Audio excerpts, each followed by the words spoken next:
Alhaji, assalamu alaikum wa rahmatullahi wa barakatuh. Naam, wa alaikum salam wa rahmatullahi wa barakatuh. Hakuna shaka msiba taarifa unazo. Bila shaka na natambua msiba. Nimepata taarifa mapema jana, japo tumeshindwa kuwahi kwenda kuzika kutokana na sababu mbalimbali za hapa tulipo na kuweza kuwahi mazishi kwa wakati, lakini kimsingi natambua uwepo wa msiba wa Sheikh Muhammad Idi.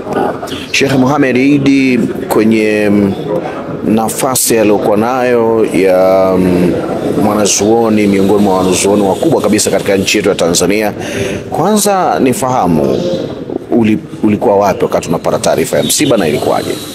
Nimepata taarifa ya msiba nikiwa Dodoma, kwa maana nilipata taarifa kupitia groups mbalimbali za Kiislamu ambazo zimetoa taarifa jana mapema. Kwa hiyo kuanzia kwenye saa 5 saa 6 hivi tayari nilikuwa nimeshapata taarifa za msiba wa Sheikh Muhammad Idi. Kwa ufupi nilikuwa niko Dodoma.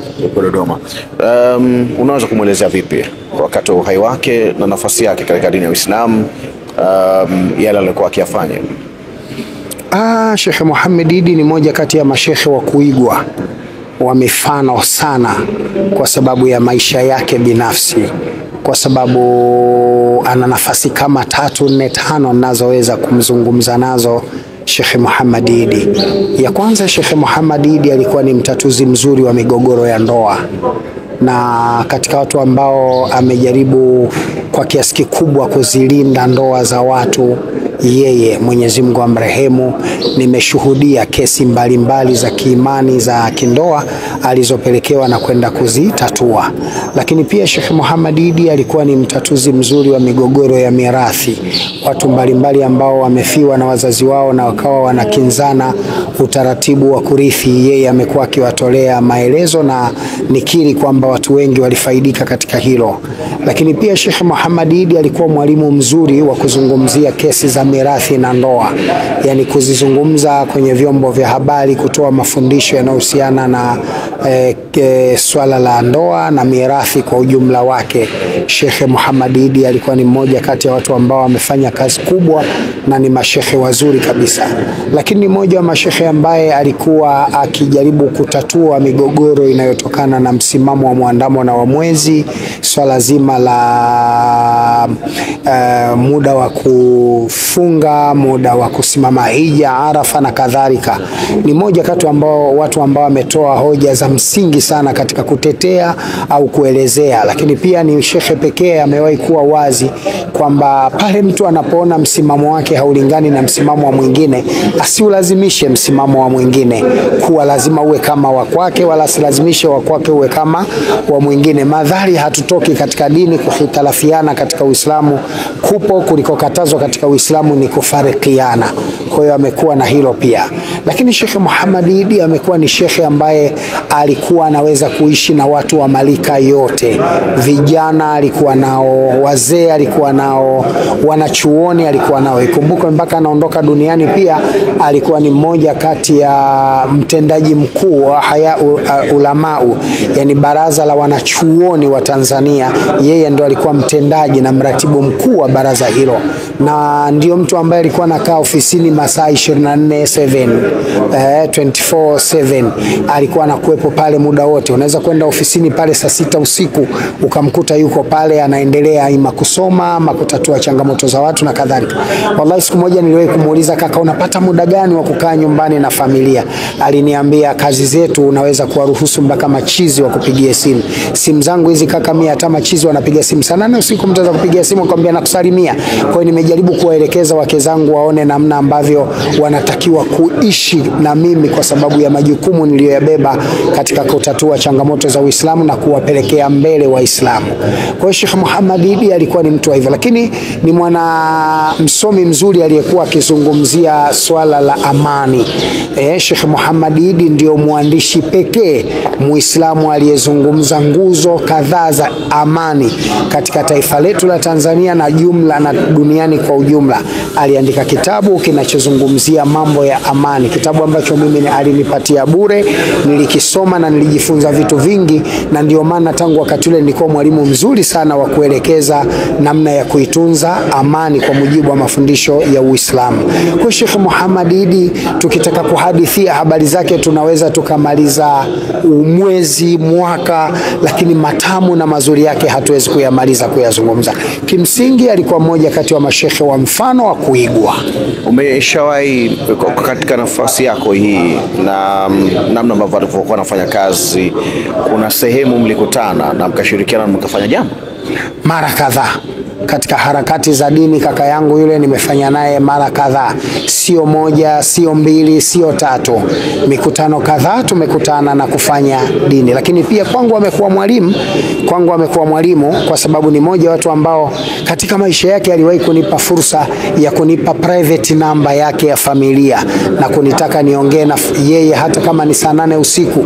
Lakini si mimi tu, hata wake zangu aliwapa nafasi ya namba yake ya private ya familia. Mimi nilipewa uhuru na nafasi ya kufika nyumbani kwake na wake zangu muda wowote, wakati wowote, kwa jambo lolote. Kwa hiyo niseme tu Sheikh Muhammad nimefanya naye kazi ya dini. Nini unajifunza kutoka kwake, ama umejifunza kitu gani katika maisha yake na mpaka hivi tunazungumza leo anazikwa? Kitu kikubwa, mwana dawa unatakiwa uishi na makundi yote. Usiwe mtu wa hasira, usiwe mtu wa visasi, usiwe mtu wa kuchukia, uwe mtu wa kukubaliana na rai za watu mbalimbali na kuishi nao vile walivyo, ili kuhakikisha kila mmoja anavuna matunda kwako. Kwa kawaida mwanadamu wanatofautiana. Kuna anayetaka kuvuna huku anakusifu na kuna anayetaka kuvuna kwako huku anakulalua.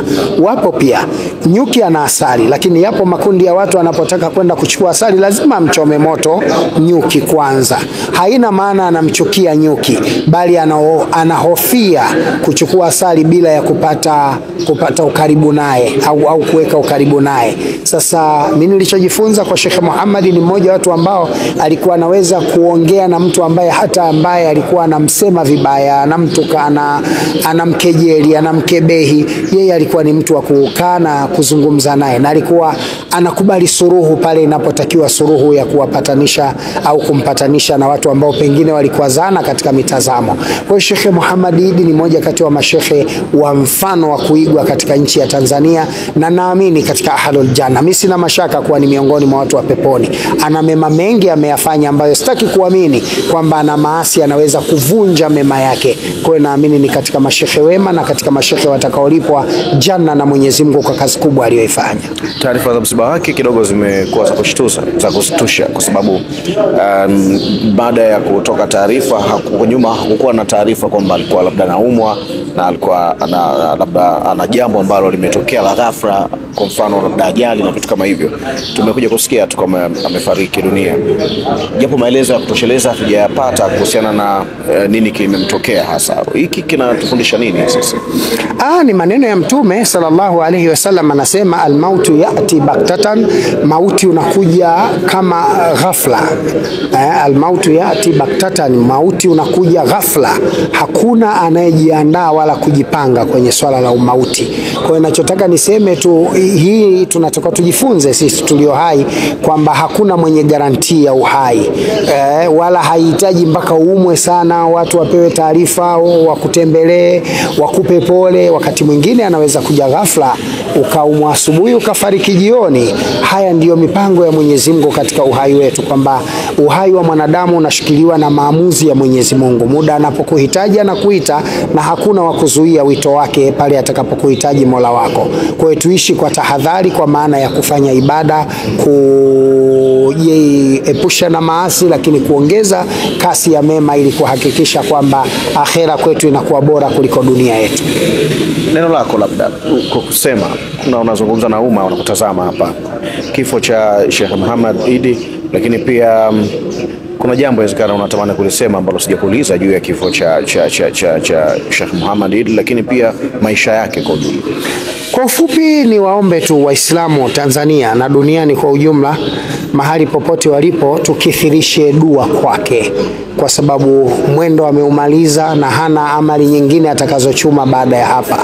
Kwa wajibu wetu sisi na familia yao kwa ujumla kuhakikisha kwamba tunamfanyia dua za kutosha, ili kuhakikisha tunaongeza katika mfuko wa amali njema katika mizania yake, na Mwenyezi Mungu siku ya Kiyama amfufue akiwa amejifahari kukaa Jannatu Firdausi pamoja na Mtume Muhammadin sallallahu alaihi wasallam. Naam.